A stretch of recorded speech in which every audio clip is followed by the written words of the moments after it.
जंतर मंतर पर धरना प्रदर्शन किया जाता है जब इनकी खुद की पेंशन की बात आती है उसके लिए। लेकिन जब शहीदों की बात आती है, अमर बलिदानियों की बात आती है, शहीद स्मारकों की बात आती है, उसके रखरखाव की बात आती है, तो सभी संगठन नहीं है। सब अपने स्वार्थ के लिए शहीदों के पास आते हैं, शहीदों की महिला मंडल करते हैं।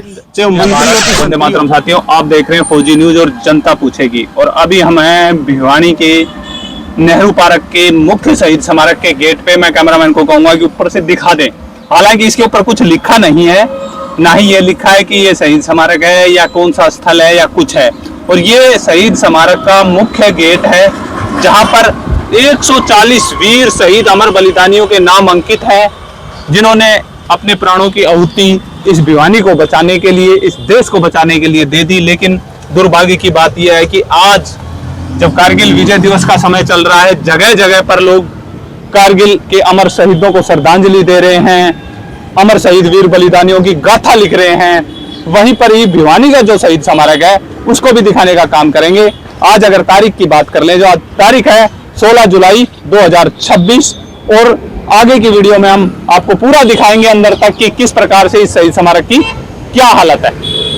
ये नेहरू पार्क का वो इलाका है जो कि शहीद स्मारक के अंदर आता है। और बहुत बहुत धन्यवाद है नगर परिषद का कि उन्होंने काफी लाखों रुपए खर्च कर ये रेलिंग बनाई, यहाँ पर बैठने के लिए कुर्सियां रखी। साथ ही साथ अगर आप देखोगे तो अमृत महोत्सव का भी एक बोर्ड लगाया हुआ है म्युनिसिपल कमीशन भिवानी हरियाणा का। और अगर यहाँ पर बात करें तो इस रेलिंग पे भी काफी अच्छा खासा पैसा खर्च किया गया था। आज जब कारगिल विजय दिवस का समय चल रहा है, मात्र 10 दिन बचे हैं, कारगिल विजय दिवस का जश्न भी यहाँ पर मनाया जाएगा, तो उस समय इस शहीद स्मारक की ये हालत है, ये दुर्दशा है।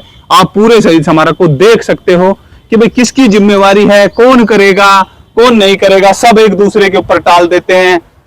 पूर्व सैनिक संगठन बोलते हैं नगर परिषद करेगा, जिला सैनिक बोर्ड बोलता है कि हमने नगर परिषद को बता दिया, नगर परिषद बोलता है कि हम साफ सफाई करा रहे हैं।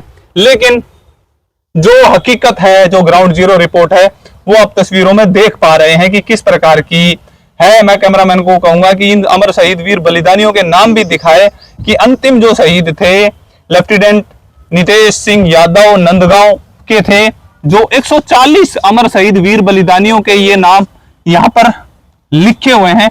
अगर बात कर लें साल दर साल 2000 से 2010 तक, 2011 से और अभी तक 140 अमर शहीद हुए। उससे पहले के अगर अमर शहीदों की बात करें तो वो यहाँ पर आ जाते हैं। अगर पहले भिवानी के पहले अमर शहीद वीर बलिदानी की बात करें तो 1947-48 में वर्ल्ड वार 2 में नायक शिषपाल सिंह बामला से और सिपाही मान सिंह देवसर से, जो कि एक जाट रेजिमेंट के थे और एक राजपूत रेजिमेंट के थे। उसके बाद 1962 के युद्ध में हमारे टोटल 40 जवान शहीद होते हैं। 1971 के युद्ध में काफी लंबी लिस्ट है कि हमारे तकरीबन 41 जवान शहीद हो जाते हैं।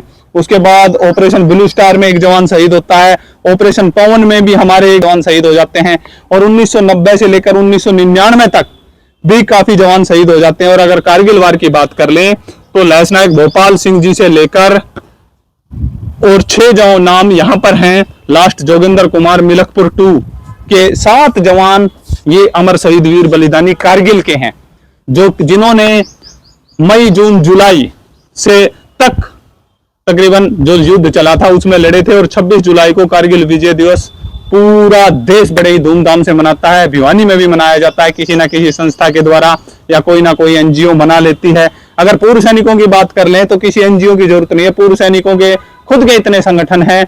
हर एक संगठन चिल्ला चिल्ला कर यह बोलता है कि सबसे बड़ा संगठन 30 लाख पूर्व सैनिक वीर नारियों की दुहाइयां दी जाती हैं, जंतर मंतर पर धरना प्रदर्शन किया जाता है जब इनकी खुद की पेंशन की बात आती है उसके लिए। लेकिन जब शहीदों की बात आती है, अमर बलिदानियों की बात आती है, शहीद स्मारकों की बात आती है, उसके रखरखाव की बात आती है, तो सभी संगठन पीछे हट जाते हैं। चाहे फिर वो पूर्व सैनिकों का संगठन हो, चाहे फिर वो कोई सामाजिक संगठन हो। अगर भिवानी की बात कर लूं तो भिवानी में भी 3 से 4 संगठन हैं, पूर्व सैनिकों के भी और सामाजिक संगठन भी, जो पूर्व सैनिक डील कर रहे हैं। वो अपने अपने संगठन चला रहे हैं, लेकिन किसी की भी नजर इस शहीद स्मारक पर नहीं जा रही है।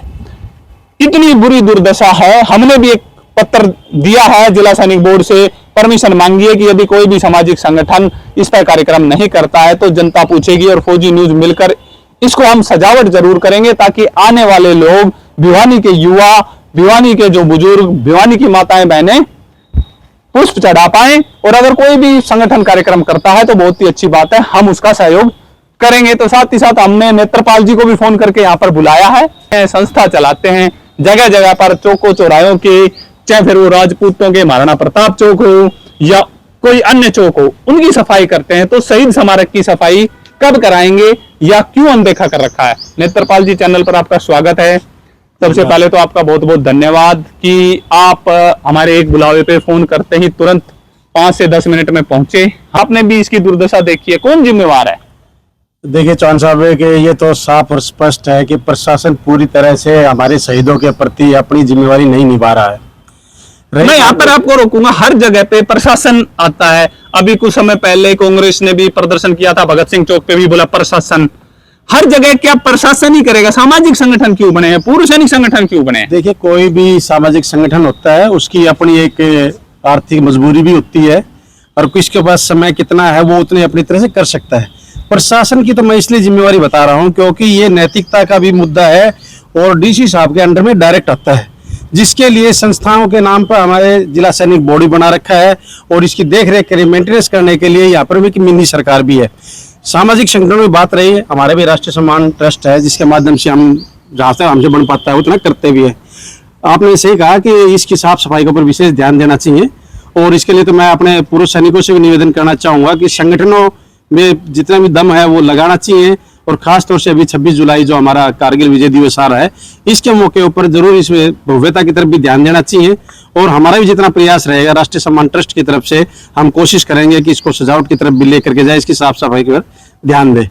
लेकिन आपको ऐसा नहीं लगता कि एक दिन हम 26 जुलाई या 16 दिसंबर या 15 अगस्त या 26 जनवरी को तो इन शहीदों को याद कर लेते हैं, उसके बाद आप देख रहे हो, मैं कैमरामैन को कहूंगा पीछे दिखाएं कि किस प्रकार से कबूतरों की बीते हैं, किस प्रकार से जो मुख्य शहीद स्मारक है उस पर भी कितनी भयंकर दुर्दशा हो रखी है।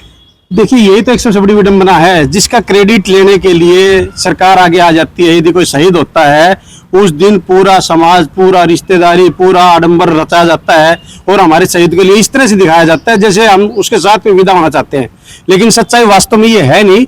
यदि सच्चाई देखना चाहेंगे तो आज देखो शहीदों के प्रति किसका कितना भाव है वो यहाँ पर पता चलता है। किसी को भी शहीदों से कुछ भी लेना देना नहीं है, सब अपने स्वार्थ के लिए शहीदों के पास आते हैं, शहीदों की मरमान महिला मंडल करते हैं, चाहे मंत्री हो चाहे संतरी हो, सभी अपना यहाँ पर रोटी शेक करके ये जाते हैं। अभी हम वहां पर गए थे, गोड्डा मोड़ने गए थे, संवेदना प्रकट करने गए थे, लेकिन वास्तव में यदि शहीदों का अपमान कोई हो रहा है तो इस समय भारत के अंदर खुलेआम हो रहा है और हर मंच पे हो रहा है। यदि हम देखें हमारे पास में इतनी वीडियो हैं या मैं कहूं कितने हमारे भूतपूर्व सैनिकों के विचार है, उनकी परेशानियां हैं, यदि हम लाइन लगाने लग जाए तो पूरे दिन तक सुन भी नहीं सकते। तो हम किस तरह से कह सकते हैं कि जवानों के प्रति, शहीदों के प्रति हमारे देश के लोगों का या प्रशासन का, खास तौर से प्रशासन इसमें इसलिए लिप्त होता है मेरी नजर में क्योंकि जो जिम्मेवारी जिसको दी जाती है यदि वो नहीं निभाता है तो उसको कटघरे में खड़ा करना चाहिए। और मेरा मानना है भूतपूर्व सैनिक होने के नाते, मैं वायुसेना से सेवानिवृत्त हूँ, मेरा भी मानना है कि हम लोग जितना प्रयास करें संगठन के माध्यम से, हमारे मंचों के माध्यम से हम अपना करेंगे, लेकिन मेरा आपसे अनुरोध है, मिनी सरकार से भी अनुरोध है भिवानी की, आप थोड़ा सा इसको ध्यान दीजिए। पर्टिकुलर इस पर 2 सफाई वाले होने चाहिए ताकि इसको एक लोग बाग तीर्थ स्थल की तरह देखे, न कि एक दिन कारगिल विजय दिवस आए तो ठीक है, विजय दिवस आए तो ठीक है, 15 अगस्त आए तो ठीक है, 26 जनवरी आए तो कोई माला चढ़ा दी, लेकिन इस तरह से हम अपने शहीदों का सम्मान न करके अपमान कर रहे हैं। तो मेरा तो डायरेक्ट अनुरोध भी है, जो भी कंसर्न एजेंसियां हैं उसमें जिला सैनिक बोर्ड भी है, हमारा भिवानी का मिनी सरकार जो अपन कह सकते हैं चेयरमैन साहब भी है, डीसी साहब भी हैं, मैं उनसे भी अनुरोध करूंगा कि वो इसको थोड़ा संज्ञान में लें और इसी साफ सफाई के ऊपर बहुत ज्यादा ध्यान दें, नहीं तो हमारे शहीदों का अपमान हो रहा है। इससे तो अच्छा जो जिसका घर पे चला जाता है एक बार जाकर दोबारा पूछ कर देखिए क्या उनकी समस्याएं दूर हो गई, तो बहुत ही शर्म से सिर झुक जाएगा। जो प्रशासन ये कहता है कि हम इनका, जो रक्षा मंत्री खुद कहते हैं हमने इतने लेटर जारी कर दिए हैं शहीदों के परिवारों के लिए, इतना 1 करोड़ रुपए देते हैं, लेकिन इन स्थलों को देखते हैं तो मेरे को लगता है कि हमारे भिवानी का सबसे ज्यादा, सबसे यदि घटिया और सबसे ज्यादा बदसूरत यदि कोई स्थिति है तो आज हमारे शहीद स्थल की है। मैं ये बोलना चाहूंगा कि क्या पूर्व सैनिक इतने सक्षम नहीं है? क्या पूर्व सैनिक जो 18 साल, 20 साल, 22 साल घास भी काटी है हमने, लेटरिंगें भी साफ करी है हमने, और भी कार्यक्रम करे हमने। हमारे जो शहीद स्मारक हैं, जो सेना के अंदर शहीद स्मारक आते हैं, जिस प्रकार से वो चमकते हैं, क्या भिवानी के पूर्व सैनिक ऐसा उदाहरण भिवानी में नहीं दे सकते क्या? आप देख सकते हो कि 1927 दिसंबर 1993 को माननीय चौधरी भजनलाल जी मुख्यमंत्री हरियाणा सरकार के कर कमलों के द्वारा इस शहीद स्मारक को शहीदों की याद में समर्पित किया गया था। लेकिन आज उन शहीदों की याद में समर्पित होने के बाद, और कहीं ना कहीं मैं ये भी कहूंगा कुछ शरारती तत्व भी हैं जो, क्योंकि ये ईंट अंदर आना ये अपने आप में एक अलग ही कहानी दर्शा रही है कि ईंट कैसे अंदर आई, क्योंकि मेंटेनेंस की जरूरत है। नगर परिषद से हमारा अनुरोध रहेगा, चेयरमैन प्रतिनिधि भवानी प्रताप जी से हमारा अनुरोध रहेगा कि इसमें सफाई व्यवस्था को देखें और इसको जल्द से जल्द दुरुस्त कराएं। और एक बार फिर मैं पूर्व सैनिकों से भी अनुरोध करूंगा कि पूर्व सैनिकों की कोई संस्था आगे आए, बेड़ा उठाएं और इसको साफ करें। तो फौजी न्यूज और जनता पूछेगी भी आपके साथ है, हम भी खुद आकर यहाँ पर सफाई करेंगे। चैनल को सब्सक्राइब नहीं किया तो चैनल को सब्सक्राइब करना भी ना भूलें। जय हिंद, जय भारत, वंदे।